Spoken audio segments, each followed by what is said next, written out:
Good evening and welcome to the Penfield Town Board Legislative Meeting for Wednesday, May 18th, 2022. Would you please rise and join me in the Pledge of Allegiance? I pledge allegiance to the flag of the United States of America and to the republic for which it stands, one nation, under God, indivisible, with liberty and justice for all. Thank you very much. I'd also like to just add, ask people to just keep in their thoughts tonight, the people in Buffalo, New York, as my hometown. I think about them often lately, and I would appreciate you just keeping them in your thoughts and prayers. Okay, we do have a fair amount of communication and announcements for this evening. Plus, bonus, we have a presentation from the judges, Justice Mulley and Justice Metzler, who will be talking about the court and recent trends, things like that, to keep you apprised. So without further ado, I'd like to ask the town clerk if she has any announcements. I actually would like to take roll call. Oh, whoops. Okay, sure. Cinti. Aye. Drawe. Here. Kohl. Here. Ockenden. Here. Okay. Now, I do not have any announcements. Thank you. But thank you. Okay. All right. Mr. Ockenden. I do have one announcement tonight. It's actually a proclamation. Yeah, we're going to do the proclamations right after the, yep. Okay, then I do not have a formal announcement. Okay. Thank you. So I have one announcement here. So you probably have all received in the mail now your Penfield Rec 2022 summer brochure filled with fabulous programs. We hope you all will take part of that for you and your family. And I'm also giving you a plug too that they're hiring for summer camp counselors. Their applications are at Penfield, www.penfield.org. We're in desperate need of summer camp counselors. So if you're at all thinking about getting a part-time position in the town, please think about this, because it's a really nice opportunity for someone, teens, someone maybe an adult, and so somebody retired as possibly as well. So thank you, and again, look through this brochure. On the very back of it, we just mentioned our Town of Penfield Independence Day celebration, which will be Saturday, July 2nd. We will more to come on that, but we have a parade and a fabulous night filled with fireworks too. So thank you. Hope to see you there. Great, thank you. Councilperson Kohl. I have one announcement that is in that brochure. The Penfield Music Festival and Food Truck Rodeo. That'll be starting the first activity at the amphitheater for, entertainment for the summer. And it'll begin with students. We have the Scribner Road Chamber Strings, the High School Jazz Combo, the High School Concert Band, the High School Wind Ensemble, and the High School Jazz Ensemble, all in a row like that. Starting at 4:30 and ending, our last one starts at 7 on Friday, June 3rd at the Penfield Amphitheater. So, nice night. Please come down and enjoy yourselves. Linda, would you just be willing to talk about the golf tournament one more time? Just mention the date. I don't have it in front of me, but June 20th, Monday, June 20th, is the annual Town of Penfield, Penfield Rotary, and Penfield Kiwanis charity golf tournament. And so if you'd like to participate in there, it's on the website there it is. Yes. So, yeah, Andy Erkfus is our person from the rec department you can contact. Jim Costello, who worked for us for so many years, is the honorary chair this year. It's at Shadow Lake, and the website, penfieldparentandkiwanis.org/golf-tournament.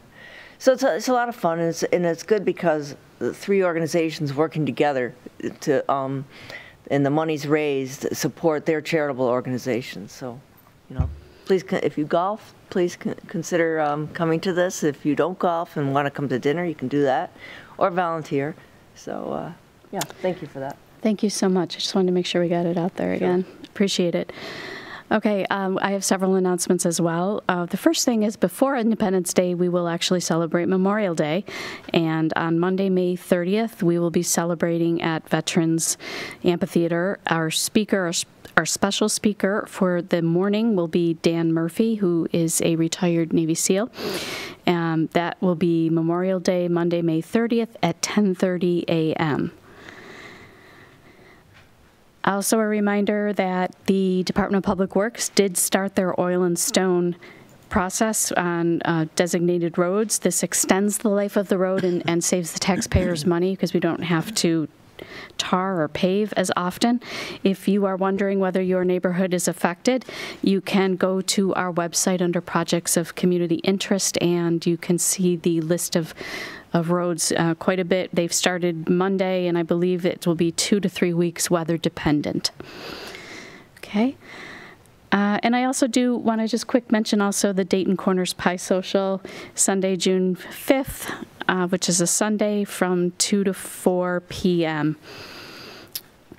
Also, at the conclusion of this meeting, the guys in PCTV took some video for us, and they want to play it back. So at the end of this meeting, hang on after we adjourn, we're going to have video from Good Neighbor Day and our community bike rodeo. So please stay tuned if you would like to see that.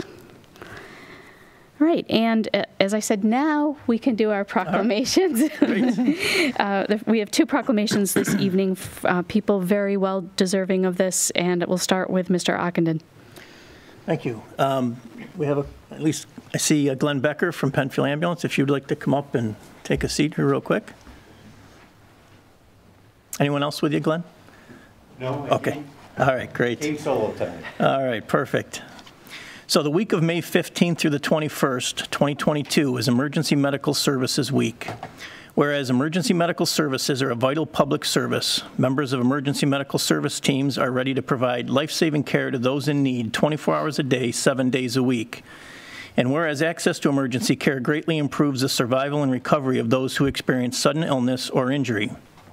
And whereas the emergency medical services system consists of first responders, emergency medical technicians, paramedics, emergency medical dispatchers, firefighters, police officers, educators, administrators, pre-hospital nurses, emergency physicians, trained citizens, and other out-of-hospital medical care providers.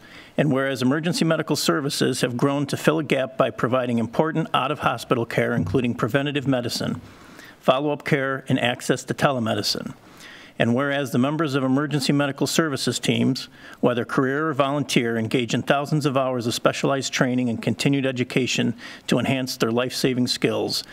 And whereas the Penfield community is grateful for the emergency medical services provided by the Penfield Volunteer Emergency Ambulance.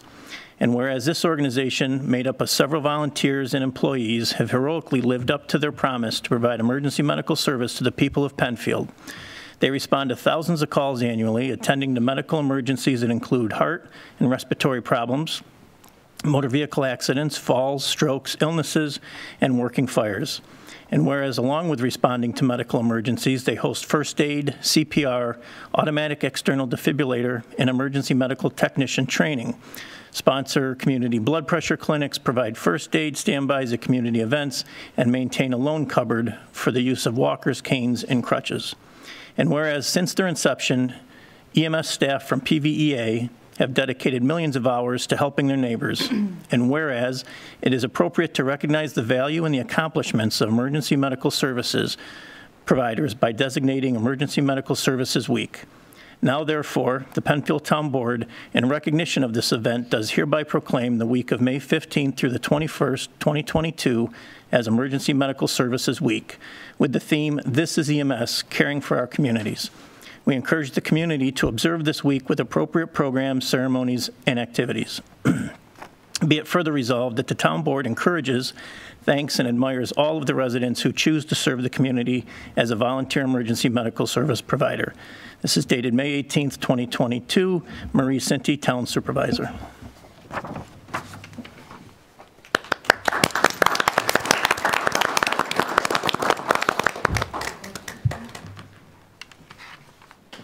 Stand right here for just a minute. We're going to look up at the cameras there. Hold this up here.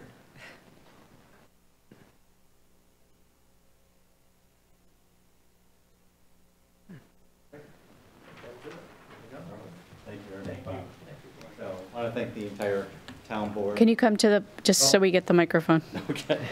I'd just like to thank the entire town board and Bob for recognizing the volunteers and the paid personnel in EMS, particularly Penfield Ambulance, but also the ones in Penfield Fire, the EMTs. There's a number of EMTs and paramedics that are also volunteer firefighters. So on behalf of all the providers, we appreciate this recognition. Thank you. We are hugely thankful to you and for all you do for the community, so please extend our gratitude to everyone there. I'll do that. Thank you. Thank you. Thanks, Glenn. Thanks, Glenn.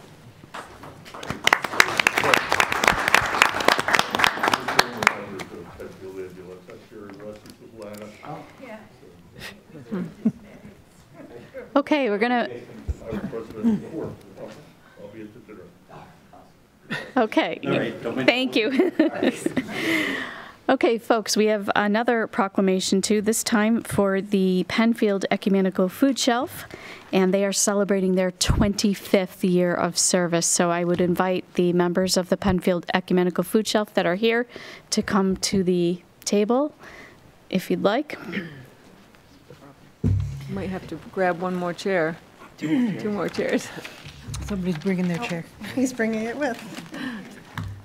Joe just brings his chair.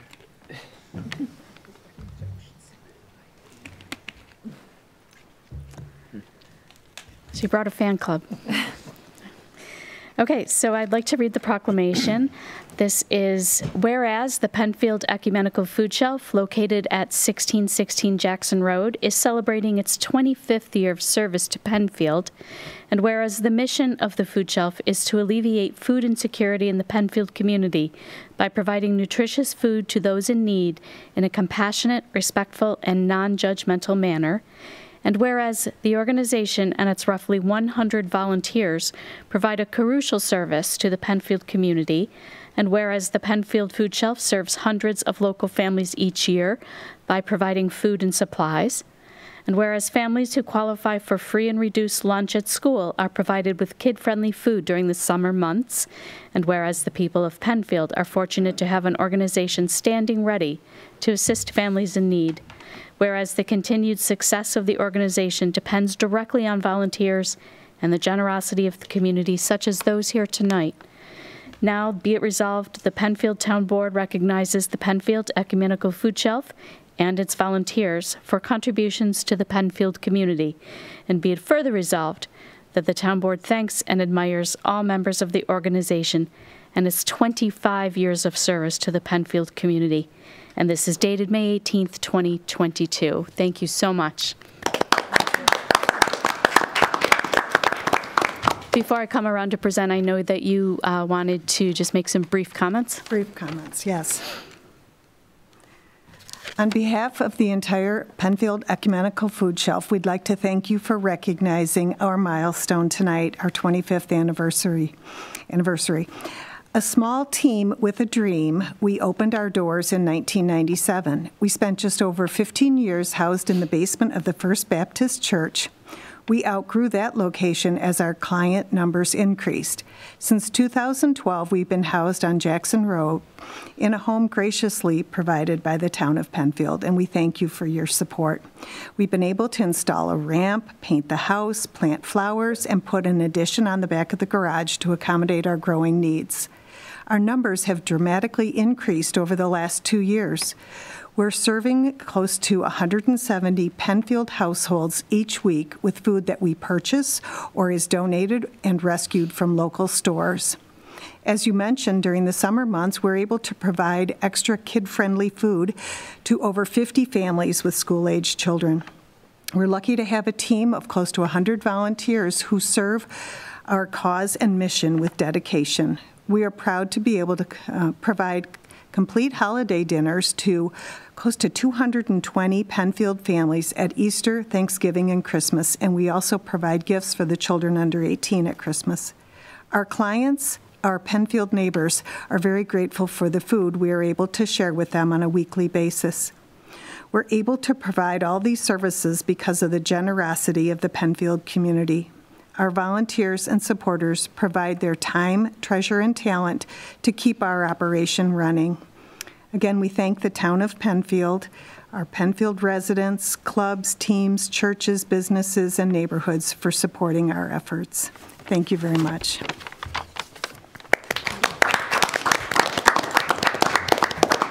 Joe, before I turn over the microphone, I do want to just acknowledge everyone at the table. We are so fortunate to have 2 of the 3 founders here this evening, Kathy Cummins, who just spoke, and Joe Gersitz, who's about to speak.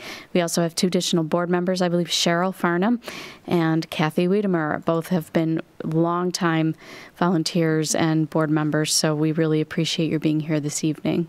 Thank you. And go ahead, Joe. I'd just like to say a few words about the pictures here show that Penfield was originally... Can you move the microphone just a little bit closer? Thank you. Penfield was originally an agricultural town, and in fact, probably there are few in the room who do not live in what was formerly farms.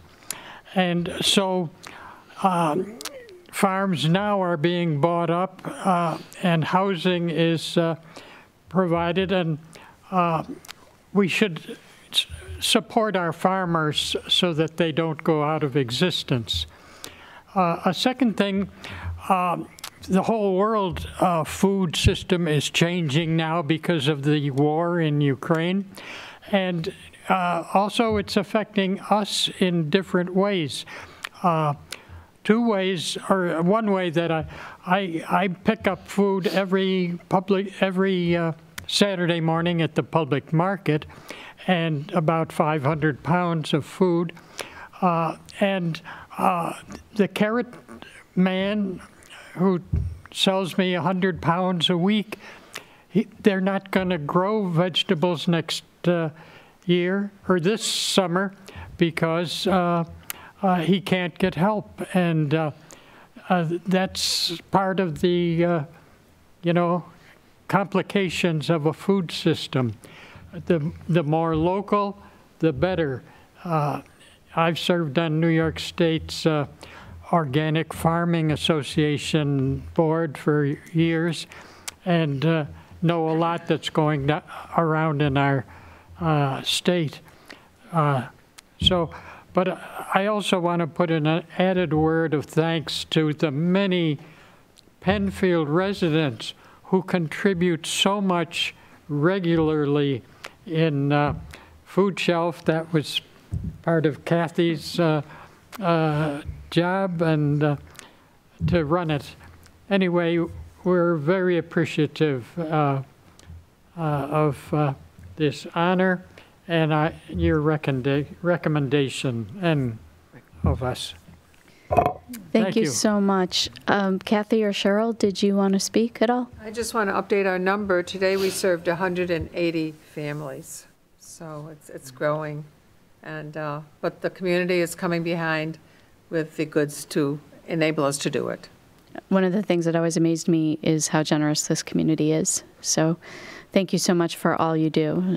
And I'm going to come around, and I'm so proud of myself I did not write on your proclamation because I had a pen in my hand, and we can just grab a picture if that's okay. Thank you. I think they had the address. They had the address.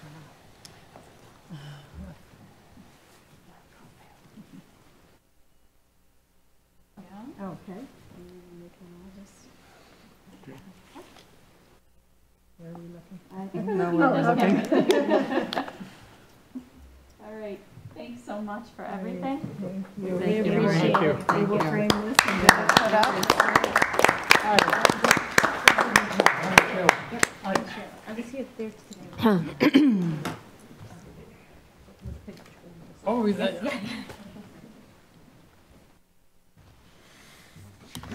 Okay, still not finished with communication and announcements. Our surprise guest this evening, well, not really surprise, is Justices Mulley and Metzler, and they're going to give a brief presentation about the town courts. So, floor is all yours. Thank you. I'm going to start off. Just want to thank the town board and Supervisor Cinti for having us here tonight. We are here tonight as part of our ongoing commitment to you as the administration of the town to give you frequent updates on the courts and what's going on and what we're handling and seeing, because it's also a reflection on our community that we serve. So we also have a continuing commitment to those in our community to inform them as to what we do and what's going on in the courts on a day-to-day basis. I'm going to give a little background first. Judge Mulley and I are going to kind of trade off back and forth just to give you this brief update for this year. Like other branches of local government, town and village courts are often referred to as the courts closest to the people. Penfield Justice Court is one of 1,191 town and village courts across the state. And Judge Mulley and I are very proud to serve alongside 1,761 fellow justices. As far as what cases come before us, Penfield Town Court has what's called limited jurisdiction over civil and criminal matters. With civil matters, we handle regular civil actions and small claims cases in which individuals are seeking recovery of up to $3,000. We also handle cases involving recovery of money or chattel valued up to $3,000. Judge Mulley's going to talk in a little bit about landlord-tenant cases, but we do handle eviction matters and money judgments related to landlord-tenant matters. We also handle on a monthly basis, each of us, violations of the town code, including building without a permit, unregistered cars, unsightly yards and issues like that involving the town code. As far as criminal matters, we each have a criminal docket that we handle on an ongoing basis.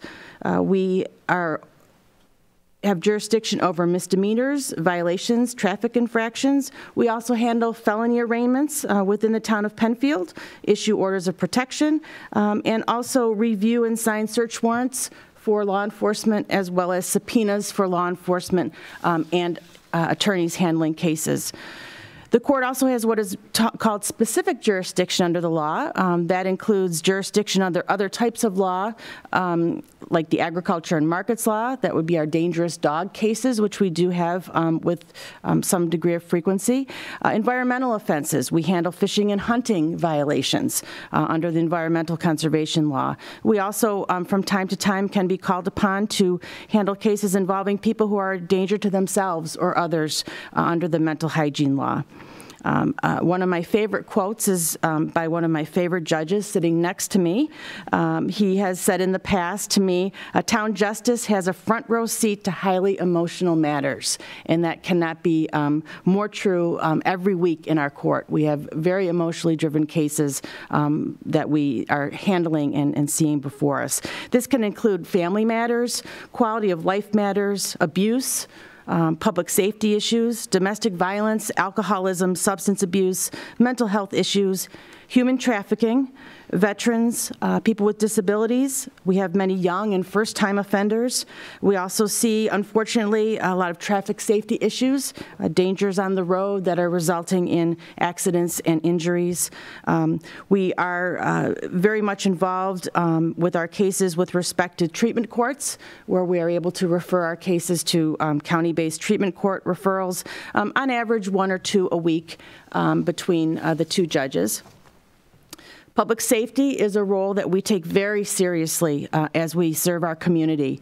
As set forth in our Justice Court Manual, town and village justices comprise the largest core of New York judicial officials who are on call 24 hours a day to arraign criminal charges and issue orders of protection or enter certain emergency orders when family court is not in session. In cases involving domestic violence, town and village justices have jurisdiction to issue orders of protection during off hours. Judge Mulley and I, one of us is on call 24 hours a day. We handle, we split the month up, but we are also each other's back every day of the month. We also are backup for our neighboring town justices as well in contiguous towns. So we are often, you could see one of our cars there at 2 or 3 in the morning, along with law enforcement to handle these emergency off-hour matters. We also handle several calls during the month from law enforcement at all hours of the day and night with respect to warrants that they've served, setting court dates for people, determining whether we need to bring them in to do an order of protection if there's somebody who is at risk in that regard. Our Chief Judge of New York said it best in that our overarching goal is simple, and it goes to the very heart of our constitutional obligation as judges to fairly and promptly adjudicate every case that comes before us. We've had some mention about COVID already this evening. We actually put off our presentation to you because of COVID concerns, certainly for a while, and because we weren't handling as many cases in kind of the traditional way due to COVID and due to directives that were handed down to us from New York State and our administrative judges. So certainly COVID presented challenges to us, but I think we also had a lot of successes during our time during the initial stages of the pandemic. I certainly want to, on behalf of Judge Mulley and our court staff and myself, thank Dave Renner and his crew. We had to embark upon some technological advances and get a little creative in order to do our business and do our business safely. So we have incorporated some additional technology, enabling us to have more distancing in the courtroom, but enable everybody to still hear and able to have our cases recorded. And also to handle jury trials in a safe and effective manner. I also want to thank Jim Kreckman and his crew on facilities. On an ongoing basis, they're tremendous working with us on needs we have from time to time. Also looking at moving ahead, which Judge Mulley will talk about in a little while regarding some goals we have, facility-related goals. But we certainly could not do it without our team here that helps us at the town hall and is there for us whenever we have questions or need some assistance so we can keep the wheels of justice moving, as they say. With respect to COVID, we did have challenges regarding inmates. We were not permitted to handle in-person cases with inmates, so we were doing it virtually by order of the chief administrative judge. So we learned how to handle cases virtually, while also providing the inmates the opportunity to speak in confidence to their attorneys. So we learned how to do that, how to cut ourselves off so that they could in private meet on a virtual basis. Also regarding COVID, there was a moratorium on evictions. So the eviction, we were not handling evictions for quite some time, but then as soon as we were given the instruction to go ahead with those, they started to come in with quite a bit of volume of them as well. So we really felt that during the pandemic, during the first couple of years or so we really tried to do what we could to make sure we got all our training in, doing everything we could while we weren't able to handle all the cases that we would have under normal circumstances. But now we're back up and we're moving and handling our full dockets. Judge Mulley will talk to us about some of the other types of cases. I'll talk as well about some reforms that have come to be, but we're now back to full dockets, civil and criminal. Judge Mulley has had a jury trial. I am going to be having a jury trial starting tomorrow, so we are back in that regard and able to handle those cases to resolution. So I'll turn it over to Judge Mulley for a bit. You're next. Thank you. I've had the privilege of serving as a Penfield Town Justice for 12 years and as an attorney in New York State for more than 35 years. And I think the last 3 or 4 have been among the most challenging of that entire time. The system's marked by change right now, and our job is to adapt and move forward with it. Our Chief Judge of the State Court of Appeals, Judge DeFiore, made the centerpiece of her state judiciary, State of the Judiciary, court reform. So we've been awaiting to see what the proposals are going to be and how they may impact us in the town court level. So there's been proposals for significant change. Single statewide Supreme Court, they would merge, they would get rid of a court of claims, a county court, family court, surrogates court, all merged into one. So with this large proposal, we're interested in what her proposal is for town and village courts, and I'm happy that she has proposed that the town and village courts will not be affected by any major restructuring. So going forward, it appears at least into the near future, and I think far beyond that, the town and village system will remain in New York State. Some of the other changes that I know folks have heard about and have been much discussion, and been a lot of challenges with respect to the laws of the criminal procedure law and penal law that impact us on a day-to-day basis. One I know you've heard of is bail reform. The original bail reform bill was passed in 2019, and it's been amended every year since then. Now, I know there's you hear a lot of talk about bail reform. I will say this. We did not start with a perfect system. There were many problems and inequities because of the cash bail system, so there was a need for reform. The issue now is, and the legislature's job is trying to strike the right balance, and in an effort to get to that right balance, they've amended the law at least 4 times in the last 2 years. So Judge Metzler and I did a training for the Monroe County Magistrates Association in February and March on bail reform to update all our colleagues on bail reform. And they passed some new changes as of May 9th, so I think we have to prepare another presentation for them. But so again, it's trying to keep up, and the practitioners need to keep up, the other judges need to keep up, we need to keep up. So it's a real challenge there. The other reform effort that you may have heard about, you hear less about, but I think it's frankly more significant than the bail reform, is discovery reform. And discovery is the process by which the state is required to share police reports and information about a case with the accused. The discovery reform has frankly overwhelmed police agencies in the district attorney's office, and they're still adjusting and trying to figure out how to comply with these. Again, it was passed in 2019 and amended several times. There are dozens of lower court decisions trying to interpret the new provisions of discovery reform, and they're not very consistent, so we kind of anxiously are waiting appellate guidance on this issue. Meantime, much confusion, but we work through those issues. And then the third area that I want to touch on is the evictions, as Judge Metzler was talking about. This, we've always had, the town and village courts always had jurisdiction over summary proceedings for evictions, whether and they're typically for non-payment, a landlord trying to evict a tenant for non-payment. There's other grounds as well, but non-payment's the one we see the most. So there were some significant changes in the law, and then a pandemic on top of that, which led to an eviction moratorium and a number of executive orders and changes to the law involving evictions. And frankly, the thought was you don't want to have a huge homeless population in the middle of a pandemic. So it became difficult for landlords, if not impossible for landlords, to evict tenants. When the moratorium was lifted, they took the cases out of the town and village courts and brought them downtown, all the cases downtown in county court, and they did that for over a year.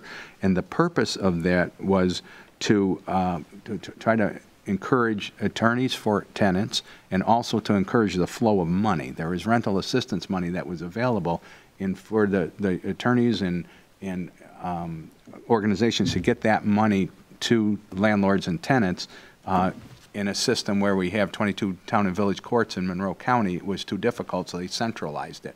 But then in January, they gave it back to the town and villages. So we have them again, and again, we're trying our best to apply the new laws and to access the money so the landlords can, that are due money can get some money from funds that might be available.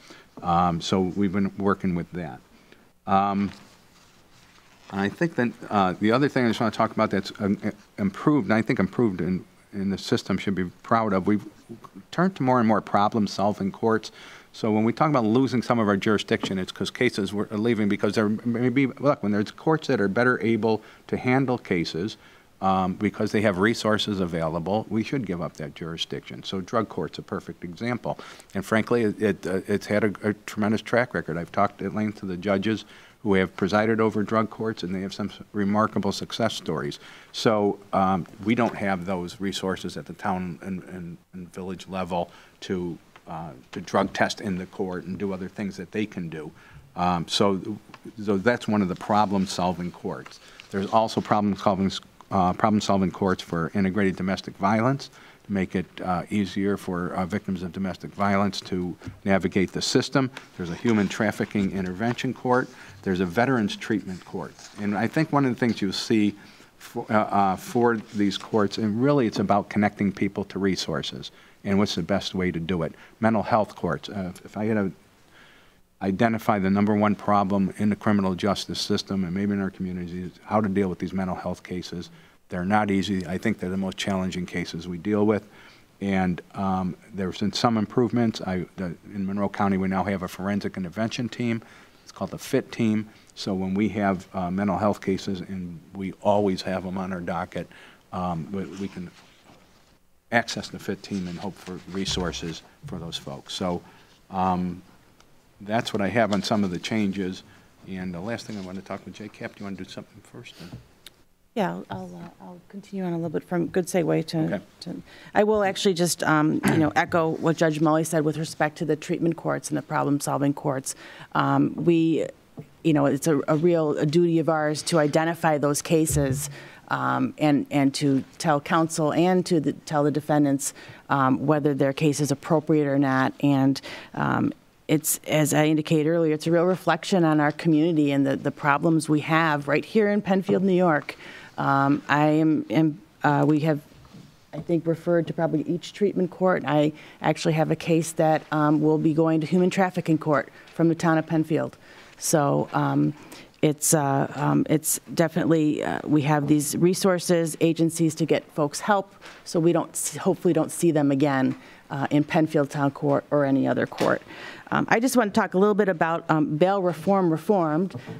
Judge Mulley had mentioned about how frequently the law has changed since 2020.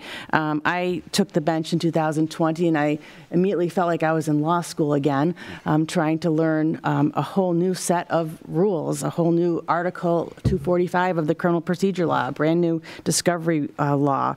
So we've had to learn as we go, and I think once we get a grasp of it, they change it again.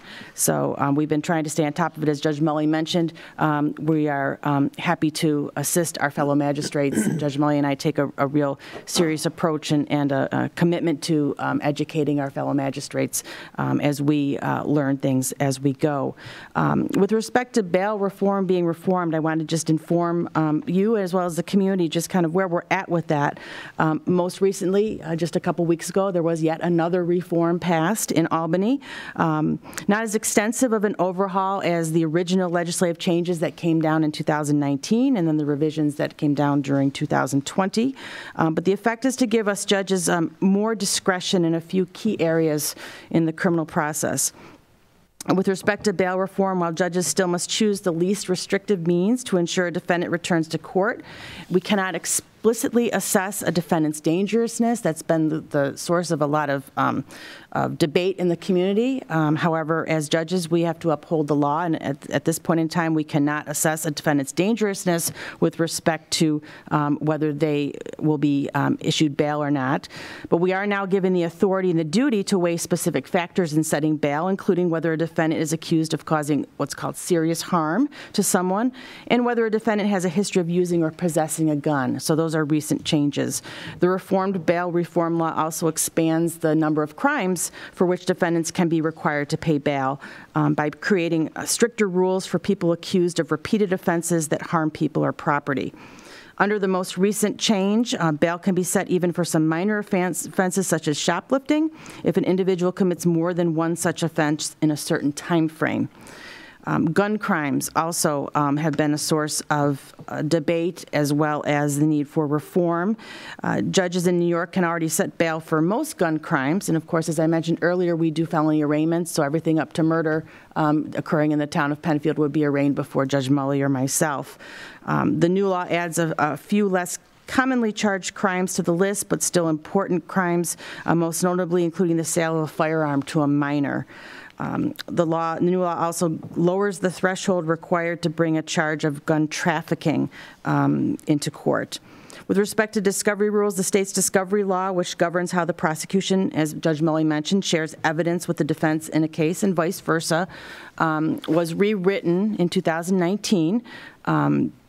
Defense attorneys had said at that time that prosecutors were taking, too long to turn over crucial facts and paperwork and evidence, leaving defendants to languish for months while awaiting trial. The revision required the prosecutors to turn over now 21 different kinds of material, including all electronically created or stored information, body wire camera footage pertaining to a case in a very tight time frame, or risk having the case dismissed altogether. That was the landscape before the most recent reform. Now the new law preserves this requirement, but clarifies expectations for prosecutors. And it gives judges a little more discretion now over whether a case should be outright dismissed when those deadlines cannot be met. The changes are being aimed at preventing automatic dismissals of very serious cases when prosecutors acted in good faith, even if they cannot make a timely disclosure of voluminous evidence. So we are constantly looking at the law, of course. We have to uphold the law, but we are always waiting for changes. I'm sure this is not the last time we're going to see changes in discovery or in bail reform, but I think it's important for the community to know that there are changes that are being made and are thoughtfully being made in this area, including in cases that come before us in Penfield Town Court. Judge Mulley is going to talk a little bit about JCAP and some funding and some goals of the court. Yep. So the last issue I want to talk about is our facilities issue.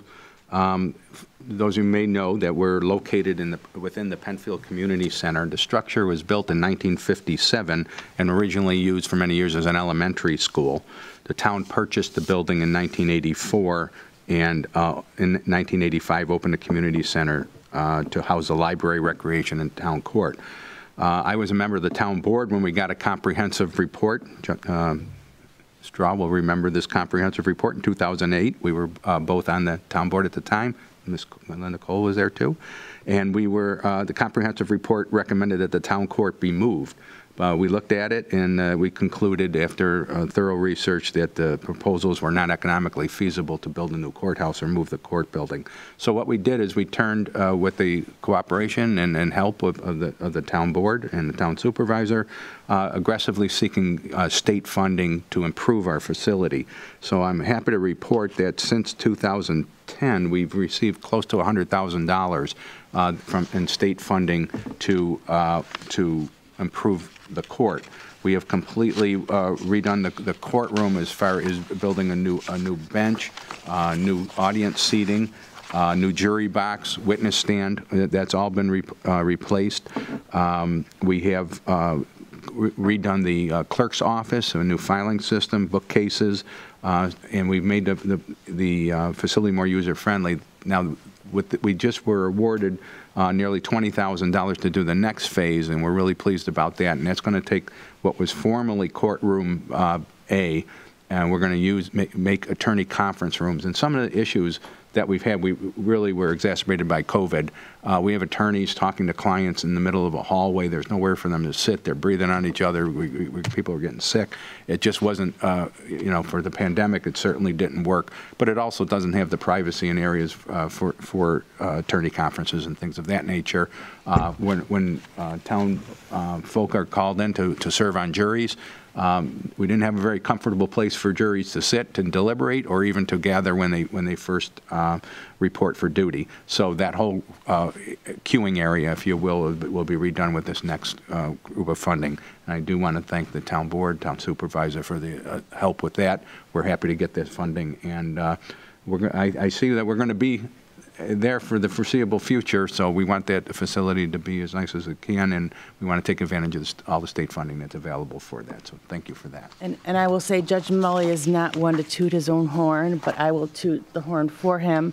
I believe that Penfield Town Court is second to none in the county, if not well beyond, as to the number of dollars that we are getting because of Judge Mulley's persistence, grant, application writing skills, contacts. That's, to date, $100,000 that did not have to come out of the town budget.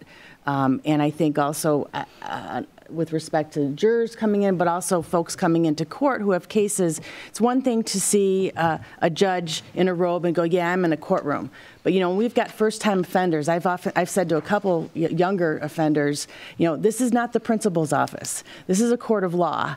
And it's visually, it's important for us to maintain that visual, not only from a safety perspective, but just so that when people come, they know they're not coming to just a town office or the principal's office. It's a serious matter, and these upgrades have really enabled us to present to folks coming in not only a place to speak with their attorneys or to conference or to hear about their options, but also to make sure that they know when they're coming in that this is a really serious matter that they should take seriously as well. So I thank Judge Mulley, and I look forward to continuing every year to be able to report to you all as to successes we're having with respect to the Justice Court Assistant Program. Thank you. Thank you. Thank you so much. And you stole my thunder. I did want to commend and thank Justice Mulley for all the work he does writing the JCAP grants. We really appreciate it. I'm looking forward to seeing the renovations coming up soon with that money, with this round of monies. Are there any questions from the town board? Thank you for the presentation. Yeah, I think you've covered it. Thank you. Great job. We're happy that you're Stop by, and you can stop by and observe anytime you'd want to come by. We will. Public courtroom. I had a quick question.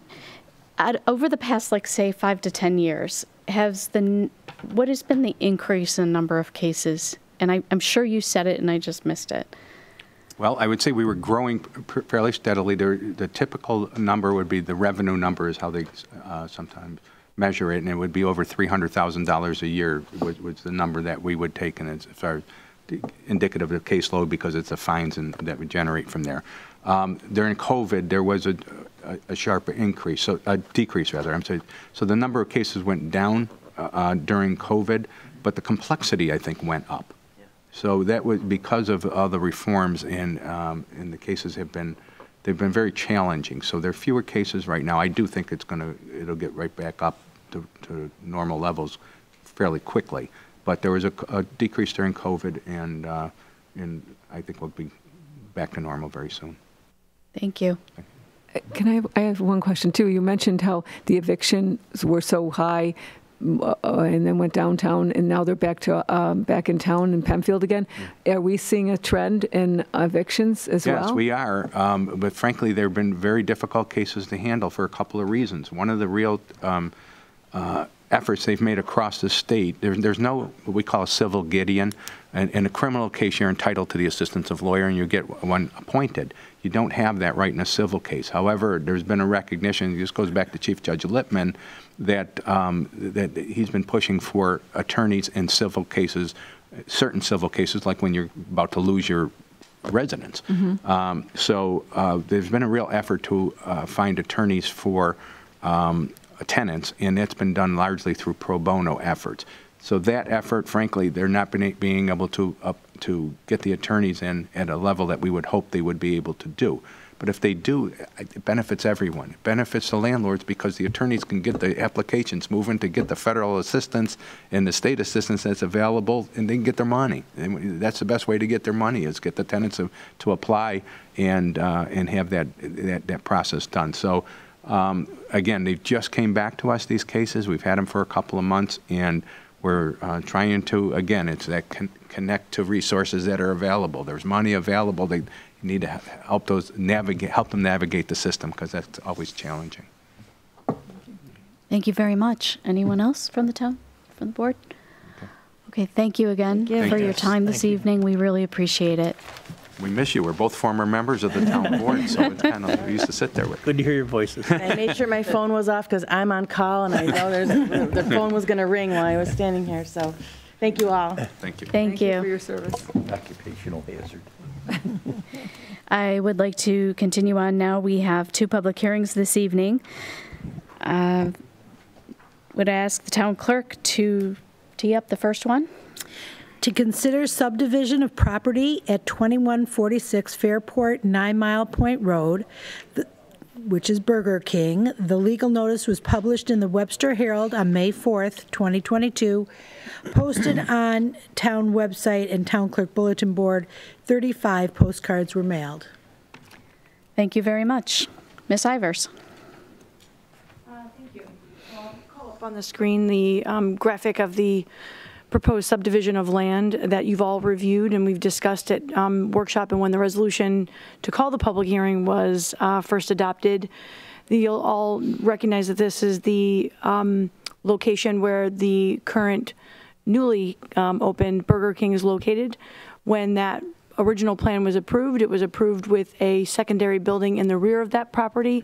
This is the subdivision that would create a separate lot for the Burger King parcel, and then keep the remaining parcel for a future.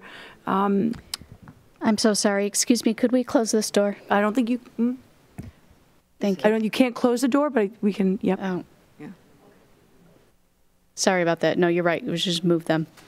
Thank you. I'm sorry. I was just having trouble hearing you. No, understood. So this is. This application is to create essentially the line, the dividing line. It also will come with ingress, egress, shared access agreements as part of that, as part of this application process. Okay. And then this is just to subdivide. There are no applications for any building before the board. Correct. Only the subdivision of land. Any development on the remaining parcel or the newly created parcel would be subject to a separate review through this board. Great. Thank you. Mr. Horowitz, is this properly before the board? Public hearing and the first public hearing tonight? Yes. Mm-hmm.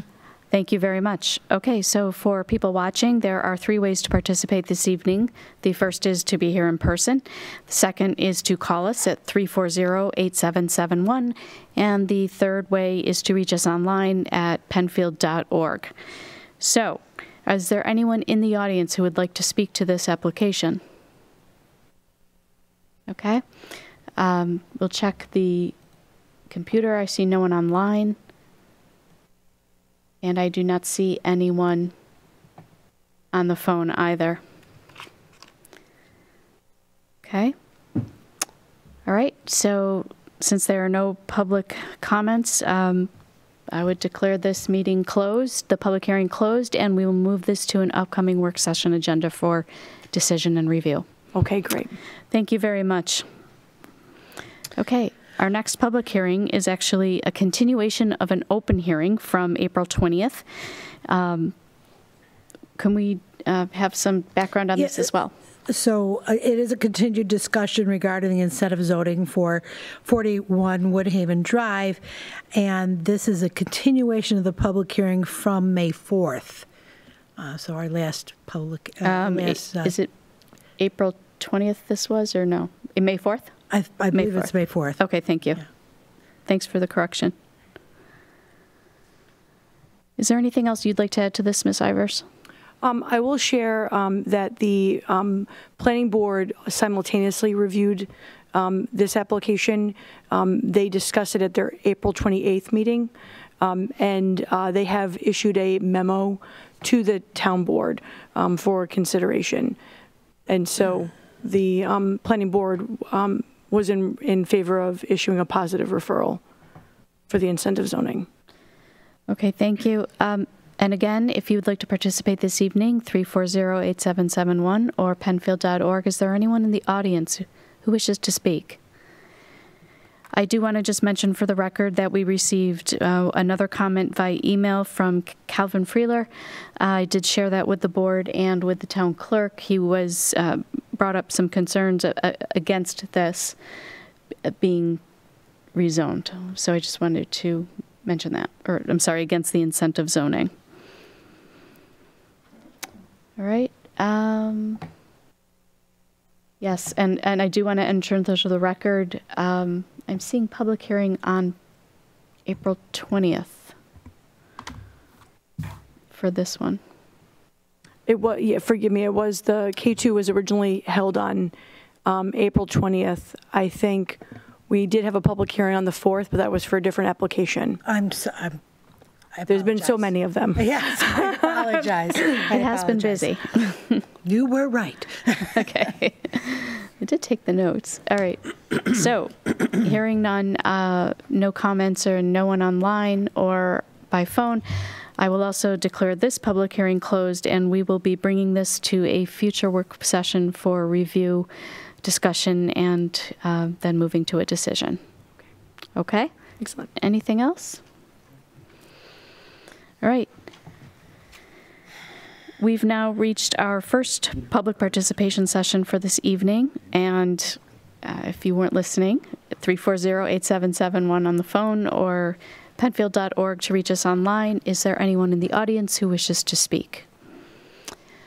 Mr. Froome?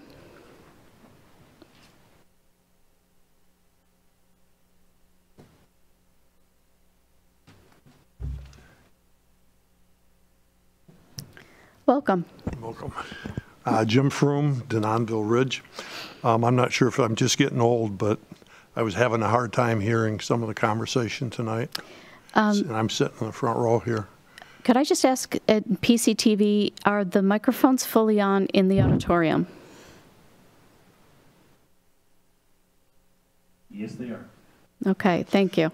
I hear you fine when I'm at home watching TV, but for some reason here, it was kind of hard at times. Sometimes I'm guilty of not speaking close enough to the microphone, and that may be some of the issue. Right. Thank you for that. We'll try to watch it. Okay. I have not been around much because I've been recovering from shoulder surgery, but today I went out, and I thought I would come today because I got a few questions and comments today about the pickleball courts that I didn't have answers for, and I'm not sure if I attribute these to I'm out of the loop, I don't know what's going on, or people are hearing things or whatever, so I thought I'd just come and ask. First one was I was told today that somebody called into the town, I don't know who they talked to, but said that they asked about the status of the pickleball courts, and they were told that they're not going to get built this year. Is that a decision that's been made, or is that? That's not a decision that's been made. Okay. It could very well be. We're still in the permitting process, which takes a long time. So I can't give you a definite answer. Okay. Okay. And then the second one was, I actually heard this a couple days ago, that the number of courts to be built is being changed. No, they may be built in stages depending upon funding, but there is no change to the plan. Okay, and that's strictly a funding issue? Correct. Okay. Okay. In a best case scenario, might the courts be started this year? I really don't know enough about where they are in the permitting process, so I just can't answer that question. I'm very happy to talk with Mark Valentine and get back to you. Okay. Is the, I'm going to guess it was back in December when you move forward, the plan with the pickleball courts, the bathroom or the restroom and the playing fields and all that, is that going to get built all at once or funded all at once? No, not necessarily. Okay. It will be broken down depending upon what the cost is, quite honestly. We still have to go out to bid. Okay. Is it possible, because I know last year this was discussed, of just starting the parking. Actually, at one point we had talked about getting the courts started. You know, the courts are taking up less than an acre. And from the plan, you have about 8 or 9 or 10 acres there, plus whatever's on the north side of the tree line going up to the Atlantic Boulevard. And at one point, we were told that it's possible to just get the curb cut put in so the equipment could get in to get the property leveled. And I'm sure you guys all know this, but that land is relatively flat. So there's not going to be a lot of earth moving being done on that 10 acres as far as I know. The elevation changes are pretty small. And we were under understanding last year that it would be possible to get the court started, and it was told to us by the town that if we were willing, maybe we just start out with an outhouse, or a public outhouse, And we said that would be fine, and we even at one point said, we'll walk from the Shadow Pines parking lot. You know, we're playing pickleball, we're healthy. And because that was when we were, you know, trying to get them built sooner than later. Is it a consideration at all to go in stages with starting the courts as you get the curb cut? Or are you going to just get the permits for everything, get estimates on, you know, bulldozing, leveling the whole, 9 acres with the playing fields along with everything else? Again, without Mark Valentine here and without knowing when the permits are going to be coming through, I just don't know. I don't know if there's anything you want to add to that. The one thing I would share is that because there is going to ultimately be more than 1 acre disturbance and potentially more than 5 acres of disturbance as part of the overall development of the town's got to adhere to the state's requirements for stormwater pollution prevention plan. So there's planning that has to, and engineering analysis that has to go into that to identify stormwater ponds and other systems that may be needed to handle stormwater on site. So even if we phase development in terms of what gets built first and when, some of the analysis and the permitting has to look at the project in totality. And if we don't do that, we could be in violation of environmental seeker review. If we don't do a full analysis of the whole picture, we could be guilty of segmenting. And certainly you can't do that for stormwater either. Otherwise, people would just piecemeal projects less than an acre at a time and not have to adhere to the requirements. So I suspect that's also a contributing factor to the timeline for the analysis that might be needed, and the other agencies that are involved for permitting for ingress, egress, for water, et cetera. It's a coordination of multiple agencies to make sure that we're not solving one problem with one agency and then causing another problem with another. For some reason, I was led to believe that the engineering work that was done previous took into account all that, everything in terms of the drainage and the whole 9 yards for the blacktop and the water runoff. Was that? Again, Mark will be able to answer that more directly. I don't know what the past experience. But the state has to permit everything individually. I share your frustration at how slow this process is. Okay. As it stands right now, apropos of permits and seeker and all this stuff, is the plan to, I guess you sort of answered this, but is the plan to, the trees along Atlantic that are dead, I mean, in the layout of the plan, basically that the 9 acres plus the tree line and up to Atlantic Avenue, which I would have to assume is another 3 or 4 acres. Is that plan just to be flattened out at this point? Because I mean, the trees are dead. I've been told you're going to take them all down. We're going to remove the trees that are damaged, diseased, or in the way and possible of falling on people. Mm-hmm. The plan that you saw in December, by and large, has not changed. It hasn't. Okay. Just a comment then, if those trees are gone, and when you put the driveway in along Whalen, and if they knock down all those trees, and if the trees I talked to you about, last fall, I guess it was, the in between where the courts are going to be in the playing fields, if they're going to level all those, it's not going to make for a real good pickleball spot just because of the amount of wind that will be there. There recently was a 54 court grand opening in January, and you look at the news reports and everybody's having a good time there because they're playing a lot of tournaments and everything, and they're getting a lot of people there. But if you talk to people that have been out there, there's 3 complaints, 2 of them which are Mother Nature you can't do anything about, but one of them is they built it in a field. And there's just too much wind. Remember, pickleball is a wiffle ball. I went out and I was building a ball machine. I went to Greenwood the other day. I go down to Ellison usually where it's out of the wind. I went to Greenwood just to test it, and there was enough wind from there. I wouldn't have played. And it wasn't a real windy day, but just something to consider if you're going to be cutting trees down. I know replanting and things like that should be considered, because otherwise, if you're going to have the playing fields, everything's going to be flat to the north, over to Harwood Circle and Wayland. It's a big field, and it's going to be windy, and so. Okay, that was all in the pickleball courts, and I just wanted to get an update. The soccer fields, you guys bid that out, right? And that's at Rossfus. That's starting soon? It's actually started. It is, okay. Yeah, but they won't be in play till next year because of the sodding and all that? I can't tell you when they're going to be finished. Maybe autumn. I guess it always depends on weather and things like that. They also did hit rocks, which you'll hear about later. Okay. The disc golf, you're still working on that. Mm-hmm. Those were the other comments today I heard on the people were asking about the disc golf, and I said, as far as I know, it's as planned as the layout was. And then I understand, can I get an update on the girls softball?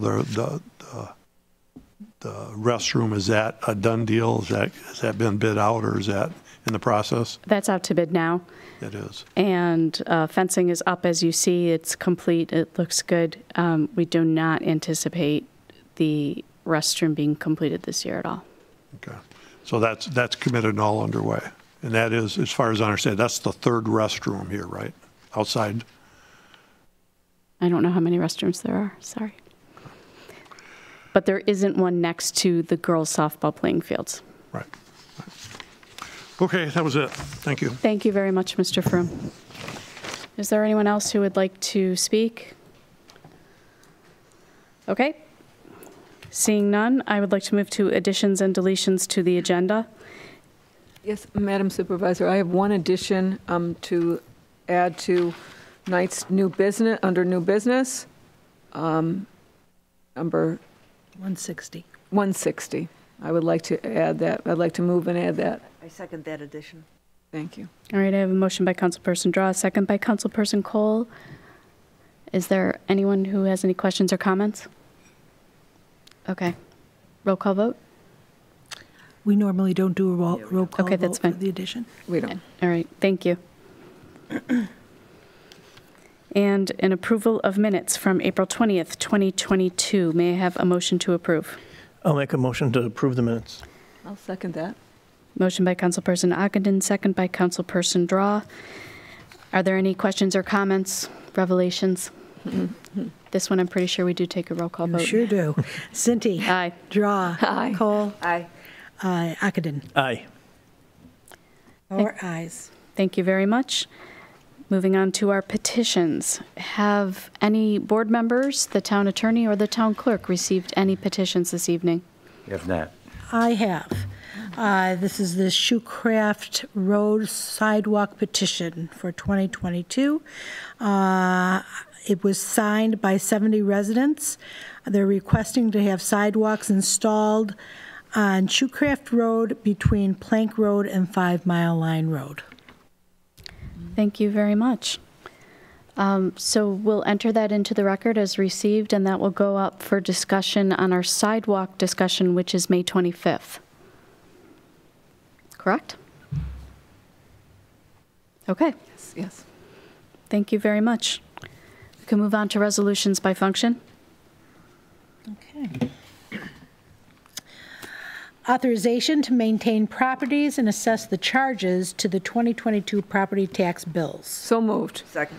So whereas on December 16th, 2015, the Town Board of the Town Penfield adopted a resolution to enact Local Law Number 3 of the 2015 entitled, "A Local Law to Provide for All Codification of the Local Laws, Ordinances, and Certain Resolutions of the Town of Penfield into a Municipal Code to be designated the Code of the Town of Penfield." And whereas the purpose of the Code of the Town of Penfield includes, among other things, to provide for the safety, the health, protection, and general welfare of persons and property in the Town of Penfield by requiring maintenance of all such properties within the town. And whereas the property owners, and I'll list them, at 50 Jackson Road, 42 Penn Webb Park, 124 Beacon Hills Drive South, 43 Longworth Drive, 2454 Browncroft Boulevard, and 59 Random Knolls, have failed to maintain the subject properties in accordance with the applicable code requirements, which is resulting in concerns for the safety, health, and protection and general welfare of surrounding persons and properties. And whereas the town staff has continually requested the maintenance of the subject properties by the owners with no result. So now therefore be it resolved that the town board of the town of Penfield hereby authorizes the building code compliance inspector to have these properties appropriately maintained. Be it further resolved that the town board further authorizes that the cost of said maintenance and any necessary subsequent maintenance during the 2022 season also be charged to the 2023 property tax bill for the subject properties. Thank you. Thank you. I have a motion by Councilperson Drawe and a second by Councilperson Kohl. Are there any questions or comments? Nope. Roll call vote. Cinti. Aye. Drawe. Aye. Kohl. Aye. Ockenden. Aye. 4 ayes. Awarding a contract for the construction related to culvert replacement on Courtshire Drive. So moved. Second. So whereas the town of Penfield desires to have an existing culvert that has exceeded its design life replaced under Courtshire Drive, the town of Penfield applied for and received $90,000 in funding from Monroe County through a community development block grant for this work. Whereas the seeker review was completed as part of this grant application and it was determined to be a Type 2 action, whereas sealed proposals were sought and duly advertised for the project as outlined within the plans and specifications on file with the Penfield Town Clerk. And on Friday, April 29th at 11 a.m., the following sealed proposals for the said project were received, opened, and read publicly by the Town Clerk. And there's an attachment, Appendix A, with this. The bid submitted was awarded to CP Ward, was evaluated and found to be the lowest responsible and responsive bidder for the specified improvements and has met the town's bidding requirements for this project. So now, therefore, be it resolved that the contract for the above project is hereby awarded to CP Ward for the total amount not to exceed $98,910. And be it further resolved that the said award is subject to submissive and approval of appropriate bonds and insurance, at which time the contractor is given notice to proceed with this contract. Thank you. Okay, I just did want to enter into the record, too, that the grant received was for $90,000. I wasn't sure if I heard 90 or 95, so that's why I'm just clarifying it. It says 90,000 on the resolution. It does say 90,000 on my resolution, and my the total amount not to exceed 98,000. Correct, but the grant amount was for 90,000. 90,000, correct. Okay, thank you. Yes, thank you. All right, I have a motion by Councilperson Drawe and a second by Councilperson Ockenden. Cinti. Aye. Drawe. Aye. Kohl. Aye. Ockenden. Aye. 4 ayes. Budget amendment in the Highway Fund for Pave New York and Extreme Winter Recovery Funds from New York State. So moved. Second. So whereas the town of Penfield received an appropriate apportionment of funds as part of the local Pave-New York and also received funds as part of the Extreme Winter Recovery. And whereas the town board desires to have an up-to-date budget in relation to current income and expenditures, so therefore be it resolved that the following 2022 budget amendment be approved for the Highway Fund as follows. Under revenue, under state aid, Pave New York and EWR, the amount is $128,151.90.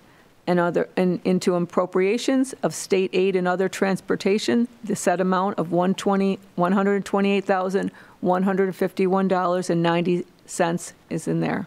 Thank you. Thank you. A motion by Councilperson Drawe with a second by Councilperson Ockenden. Cinti. Oh, I'm sorry. Yes, it was. That's okay. Aye. Okay. Drawe. Aye. Kohl. Aye. Ockenden. Aye. 4 ayes. Sorry, I was awake at 4:30 this morning. So. 2022-2023 property and general liability and pollution liability insurance policy acceptance. So moved. Second. The town board requested that insurance quotes be obtained so the selection could be made for the June 1st, 2022 through to May 31st, 2023 insurance year. And whereas commercial insurance consultants acting as consultant to the town reviewed the proposed renewal from the town's current insurance providers, U.S. Specialty for property and liability insurance, and from Beasley for pollution liability insurance effective June 1st, 2022, and found the terms of the proposals to be in the town's best interests. So now be it resolved that the total insurance quote of $155,665.05 from USI brokerage firm for the coverage with U.S. Specialty, Travelers, and Beasley is approved as they meet the specifications for the town of Penfield's insurance needs for the 2022-2023 insurance year as follows. And I'll read these amounts. Under property, $25,049. Under general liability, $54,324. Under employee practices liability, $4,641. Law liability, $932. Automobile, $38,594. Inland Marine, $8,462. Public officials, $4,569. Crime, $1,502. Umbrella policy, umbrella insurance, $10,669. Owners continual protective, $1,000. And pollution, $5,129.08. Other fees were a motor vehicle fee of $640 and New York State fire fees of $143.97. And that is the total of $155,665.05. Thank you. Thank you. I did just want to clarify that under crime, it's $1,512. Oh, did I not? It was, I think you said 502. Oh, I'm sorry. That's okay. No, it's fine. Motion by Councilperson Drawe and a second by Councilperson Ockenden. Cinti. Aye. Drawe. Aye. Kohl. Aye. Ockenden. Aye. 4 ayes. Authorization for the supervisor to sign a license and hold harmless agreement to allow a fence within a storm sewer easement at 22 Summit Crest Circle. So moved. Second. So be it resolved that the town board of the town of Penfield hereby authorizes the supervisor to sign a license and hold harmless agreement with Catano and Jennifer Vigneri, owners of the property at 22 Summit Crest Circle, to permit a portion of a fence to encroach into the storm sewer easement to the town of Penfield located at 22 Summit Crest Circle in a form and substance acceptable to the town attorney. Thank you.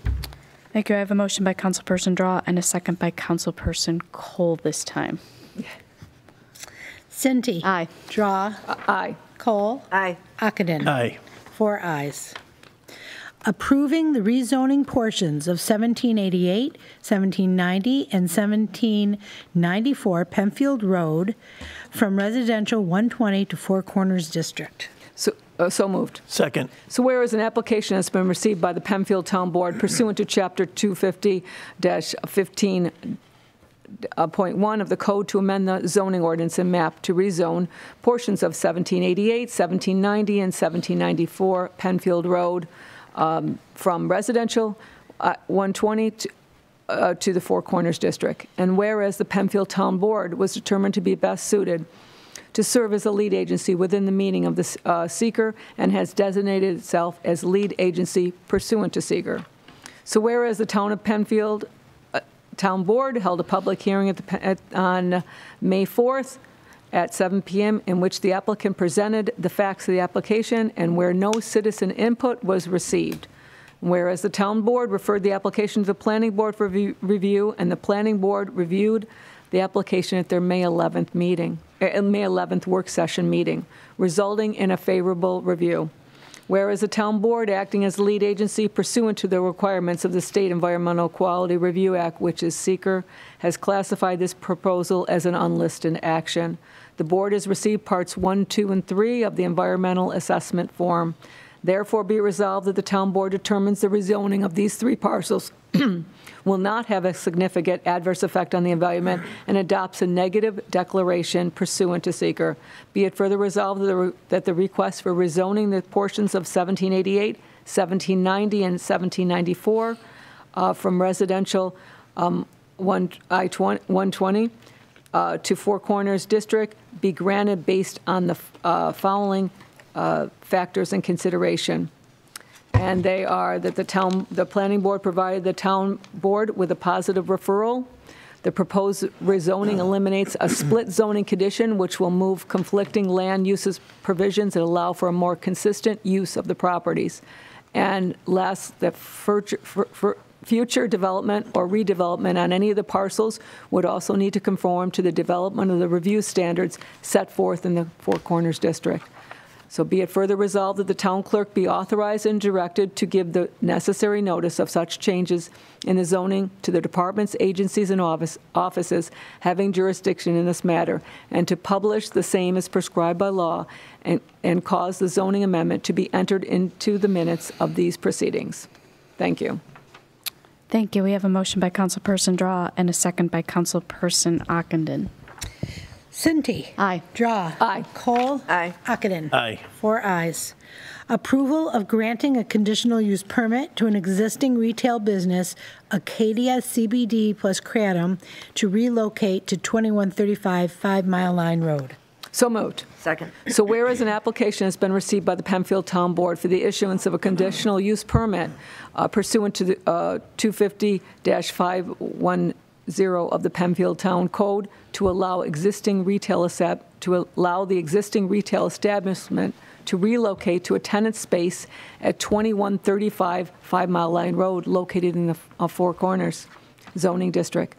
Whereas the town board of the said town of Penfield held a public hearing at the town hall on May 4th at 7 p.m. on that date to consider the application and to hear all persons interested on the question of the issuance of a conditional use permit and to relocate the existing business to 2135 5 Mile Line Road in the Four Corners zoning district. And the public hearing was closed. So now, therefore, be it resolved that the applicant's request for the conditional use permit to allow Acadia CBD Kratom to operate at 2135 5 Mile Line Road is hereby granted, subject to the following conditions.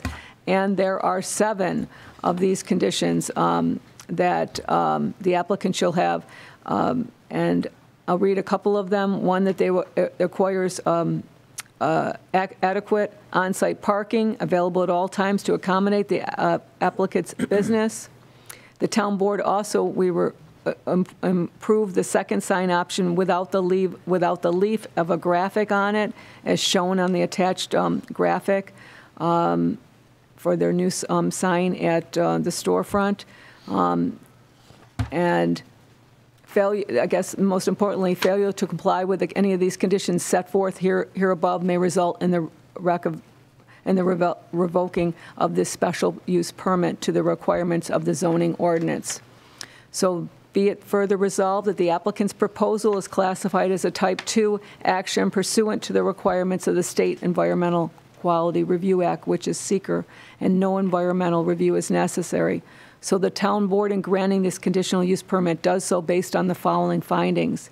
This location has been operated for retail purposes in the past, and no changes in intensity of use were identified. Number 2, the applicant is proposing to relocate the current business from across the street to provide more retail space to sustain and expand the business. And 3, the applicant's proposed use of the existing structure and site amenities poses no significant changes. And finally, the proposal is consistent with and furthers the goals and objectives of the Four Corners zoning district. Thank you. Thank you. Motion by Councilperson Drawe and a second by Councilperson Kohl. Cinti. Aye. Drawe. Aye. Kohl. Aye. Ockenden. Aye. 4 ayes. Amendment to Resolution 21T212, authorization for supervisor to sign a contract with MRB Group for schematic design phase services for a new DPW garage facility. So moved. Second. Whereas Resolution 21T080 adopted on March 3rd, 2021 for the authorization to sign a contract not to exceed $44,000 with MRB Group for schematic design phase services for a new DPW garage facility did not include any additional design services. And whereas Resolution 21T212 adopted on November 3rd, 2021 was an amendment to Resolution 21T080 to appropriate funding required for additional design services at a cost not to exceed $4,500. And whereas the town board has requested additional design services to be performed at a cost not to exceed $2,500. Now therefore be it resolved that Resolution 21T212 is hereby amended to include the full cost of the contract, including MRB's original proposal and the additional design services, as well as a total cost not to exceed $55,000. Be it further resolved, the town board approves appropriation from the unassigned general fund balance as an amendment to the 2022 budget for additional design services. Thank you. We have a motion by Councilperson Ockenden and a second by Councilperson Drawe. Are there any questions? Okay. Cinti. Aye. Drawe. Aye. Kohl. Aye. Ockenden. Aye. 4 ayes. Awarding the contract for janitorial services at the Town Library and Department of Public Works. So moved. Second. Whereas sealed bids were sought and requested in a manner prescribed by law to furnish the Department of Public Works with a service contract that would provide the town of Penfield with janitorial services at the Penfield Town Library and Department of Public Works. And whereas the contract bid specifications stated that the agreement will run from June 1st, 2022 through December 31st, 2022, with an option to renew the contract per the same terms and conditions for up to 2 additional terms, starting on January 1st through December 31st of the same year upon mutual written consent of both parties. And whereas on April 29th, 2022 at 11 o'clock a.m. local time, the following sealed bids were received, opened, and read publicly from the following list of suppliers. Clark Building Services. And whereas the bid received from Clark Building Services was the lowest bid and meets the expectations and specifications of the bid package for a monthly cost of $1,994 at the Town Library and $1,507 at the Department of Public Works. And whereas the funds for these services are available in the 2022 Facilities Department and Library budgets. Now therefore be it resolved that a contract be and hereby is awarded to Clark Building Services to provide janitorial services at the Penfield Town Library and Department of Public Works. This resolution and the bid submitted by Clark Building Services shall constitute the contract. This agreement to be reviewed and approved by the town attorney. Thank you. We have a motion by Councilperson Ockenden and a second by Councilperson Kohl. Are there any questions? Okay. Cinti. Aye. Drawe. Aye. Kohl. Aye. Ockenden. Aye. 4 ayes. Appointments to Energy and Environmental Advisory Committee. So moved. Second. Be it resolved that Roy Green is appointed to the Penfield Energy and Environmental Advisory Committee for term ending on December 31st, 2022. Thank you. I do want to mention that we did conduct several interviews. All candidates were very, very qualified. And so happy to announce that Roy Green was the appointment. We are moved by a motion by Councilperson Ockenden and a second by Councilperson Drawe. Cinti. Aye. Drawe. Aye. Kohl. Aye. Ockenden. Aye. 4 ayes. Authorization for supervisor to sign recreation contracts. So moved. Second. This resolution authorizes the town supervisor to sign 1 recreation contract, and it's for Teagan and the Tweeds. They're going to perform on July 2nd, 8 o'clock at night at Harris Whalen Park as part of our Independence Day festivities. Thank you very much. And motion by Councilperson Kohl, second by Councilperson Ockenden. Cinti. Aye. Drawe. Aye. Kohl. Aye. Ockenden. Aye. Cat's out of the bag, so it's Teagan and the Tweeds for Independence Day. Okay. Is there 22T159? 159. Yeah. Authorization for supervisor to sign GVRMA grant contract. So moved. Second. The town of Penfield was awarded a $15,000 grant from the Genesee Valley Regional Market Authority for the development of a children's garden at the Penfield Community Victory Garden. And whereas the project will begin on May 2022 and be completed by March 2023. Therefore, be it resolved that the town board authorizes the town supervisor to sign a contract with Genesee Valley Regional Market Authority to execute a grant awarded to the town of Penfield for agricultural development to be used for the development of a children's garden at the Victory Garden. The contract shall be a form and substance acceptable to the town attorney. Thank you. We have a motion by Councilperson Kohl and a second by Councilperson Drawe. Any questions? Okay. Cinti. Aye. Drawe. Aye. Kohl. Aye. Ockenden. Aye. 4 ayes. Thank you. That completes our resolutions by function. Is there any old business to bring before the board? Okay, we do have one item of new business as per the additions to our agenda. And amending the contract for the construction of new athletic fields at Rothfuss Park. So moved. Second. So whereas the town of Penfield desires to construct 3 new rectangular athletic fields at Rothfuss Park in accordance with the Rothfuss Park Master Plan, and whereas sealed bids were sought and duly advertised for this project as outlined within the plans and specifications on file with the Penfield Town Clerk, and whereas the bid submitted by Pooler Enterprises was evaluated and was found to be the lowest responsible and responsive bidder for the specified improvements and has met the town's bidding requirements for this project. And whereas on January 19, 2022, by Resolution 22T-065, the town board hereby awarded a contract for the construction of the Rothfuss Park Field expansion in a total bid amount of $334,945. And whereas a change order to the original contract amount is necessary based on unexpected soil conditions in the amount not to exceed $15,000. And whereas the change order is less than 5% of the total project cost, and now therefore be it resolved that the town board concurs that this expansion of the scope of this project is prudent and therefore authorizes the increase in contract for Pooler Enterprises as outlined in change order number 1 in an amount not to exceed $15,000. Thank you. thank you. We have a motion by Councilperson Drawe and a second by Councilperson Kohl. And if there are no, I just want to just mention, as I referred to it earlier, they did hit very large rocks and they needed to be removed. Understand. So thank you very much. Cinti. Aye. Drawe. Aye. Kohl. Aye. Ockenden. Aye. 4 ayes.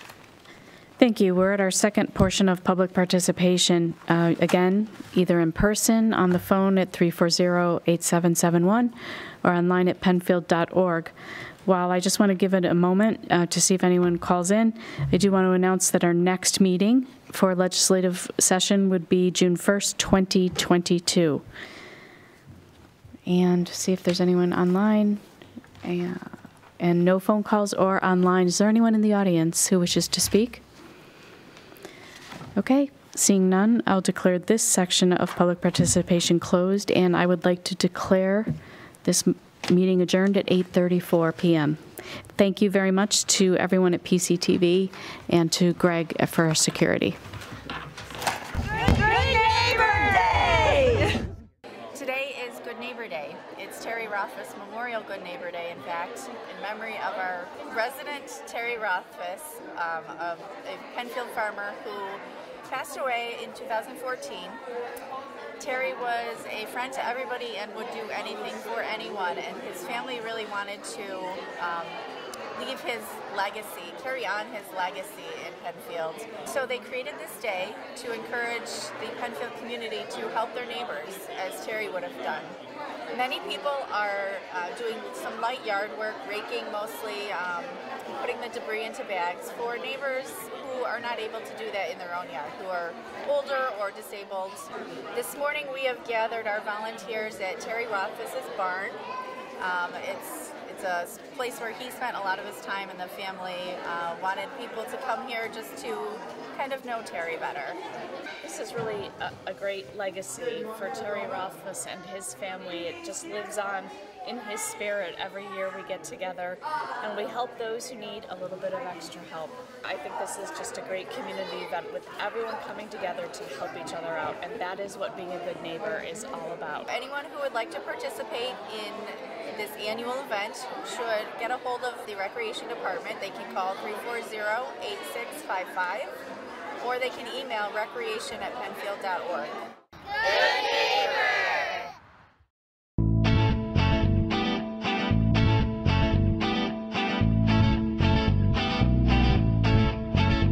Today we are at Penfield Community Center hosting a bike rodeo, and that means kids can bring their bikes and test out their skills on several different areas. We start with braking, making sure they know how to stop, and everything from going in a figure eight to using their hand signals.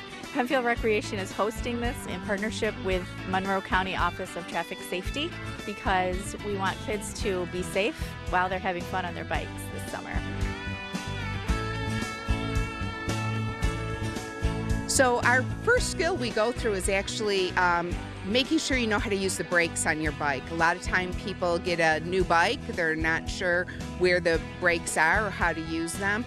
So first thing we want to make sure everyone understands the brakes, if they're coaster brakes in your pedals or if they're hand brakes, and be sure that they're working properly too.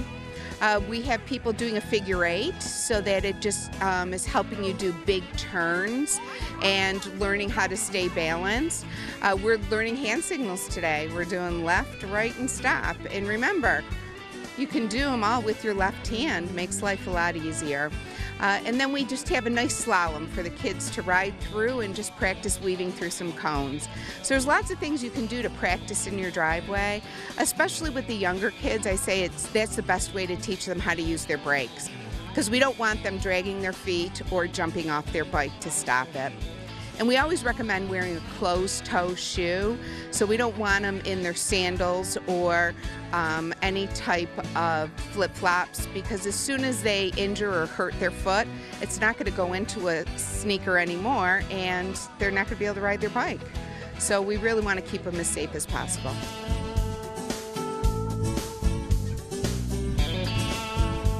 Today we're out here with Gene Treese from the Traffic Safety Bureau, teaching bike safety.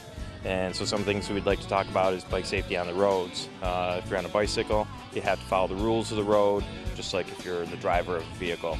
If you come up to a red light, you have to stop for the red light, wait for the green light. If you're at a four-way intersection, just like if you're in a vehicle, you have to give the right of way to the other vehicles as well. Wear a helmet. In New York State, you're required to wear a helmet if you're on a bike, and you go with the flow of the traffic. If you're driving a car, we want you to give extra room to bicyclists if you can, and be aware that they're out and about nowadays, especially with the warm weather coming along.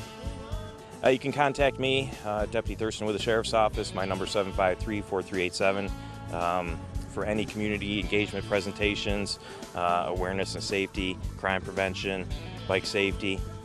You can contact me at that number.